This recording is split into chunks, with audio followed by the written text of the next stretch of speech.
A lack of surgeons at Dorn VA Hospital has postponed more than 100 veterans' surgeries. 2 surgeons recently left the hospital. A third remains on leave. Now, the hospital says that the problem has been fixed, but some veterans feel differently. News 10's Jennifer Emmert investigates.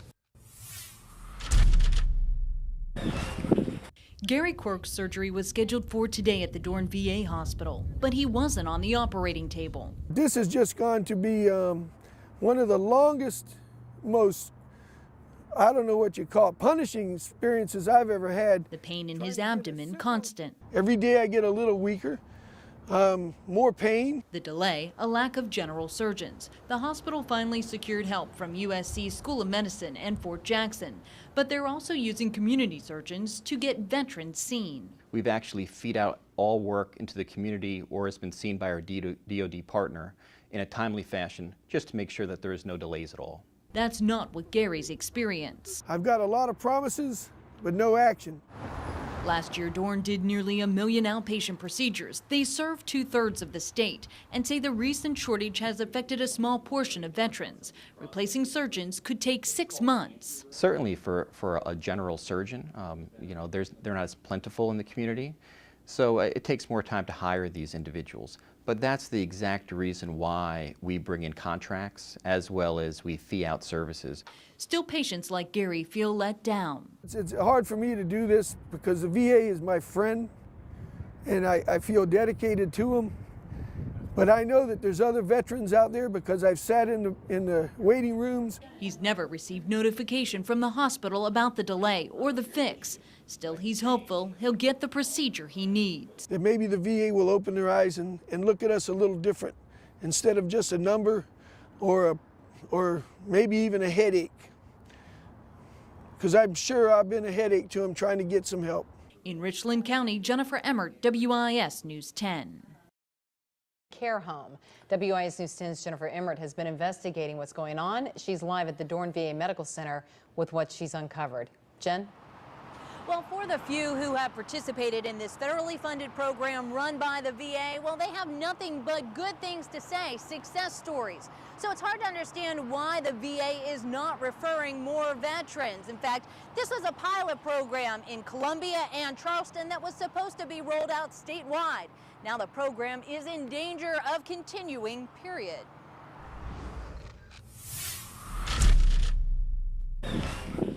After 50 years, Karen and Dave Sonnefeld expected retirement to be different. Dave is a golfer. Their backyard steps from the green, but several mini strokes have the clubs in the garage. And VA doctors recommending around-the-clock care. I thought, I'm not ready for this. You know, I expected it with my parents, but I didn't think I'd be here this quickly with my husband.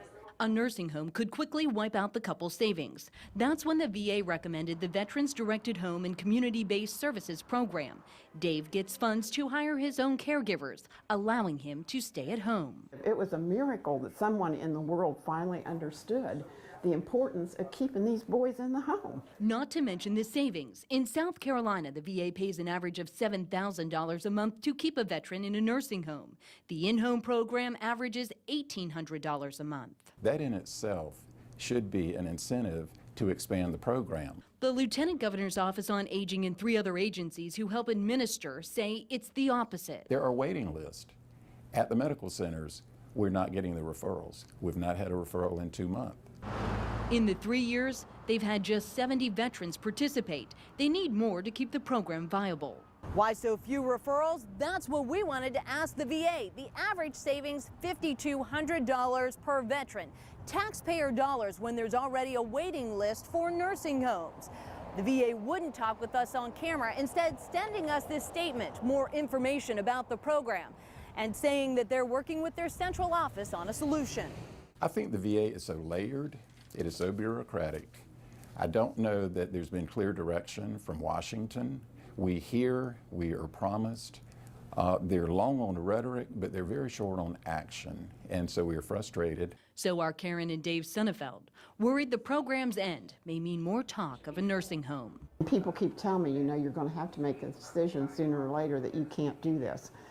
Well, I certainly hope it's later rather than sooner, because it's not a decision I want to do after being married over 50 years to this man.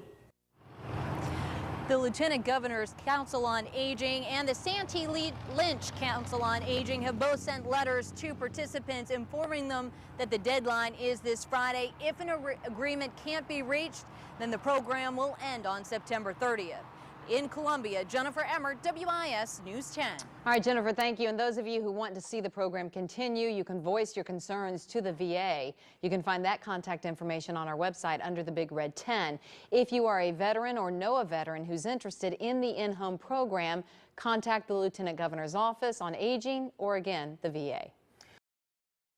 Good evening, everyone. I'm Judy Gatz, and tonight a WIS investigation update. A veterans program on the chopping block may now get a second chance. The veteran-directed home and community-based services program allows veterans to stay at home and get care versus having to go to a nursing home. Tonight, the VA is making a new commitment to keep the program going. WIS's Jennifer Emmert has an update for us tonight. She found for some families, it's going to make all the difference. It's obvious Karen Sonnefeld feels there's value in the Veterans-Directed Home and Community-Based Services program. Now the VA seems to see the value as well. Those who knew Dave Sonnefeld know how much he loved golf, almost as much as he loved helping others. He was tireless in his effort to help people right up to the end. Dave passed away last Thursday in the midst of a fight to save the program that allowed him to remain at home like he wanted. I think maybe I'm the spokesperson for a lot of people who are in this situation, but maybe they just don't know where to go or how to go about getting some help. I didn't know either. Because the Sonnefelds spoke out, others may have it a little easier. The VA, in discussions with the Lieutenant Governor's Office on Aging, is now looking at a commitment to reach a target number of 50 veterans, 25 in the Columbia area and 25 in the Charleston area, to participate in the program, helping veterans to choose home over a nursing home. That's the big thing. How are we going to get this word out to the people? Because it takes X number of people to make it look successful. And if they don't know about it, then what are we going to do? The VA says they will work with Social Work Service and Patient and Community Care Service to educate social workers about the program's availability.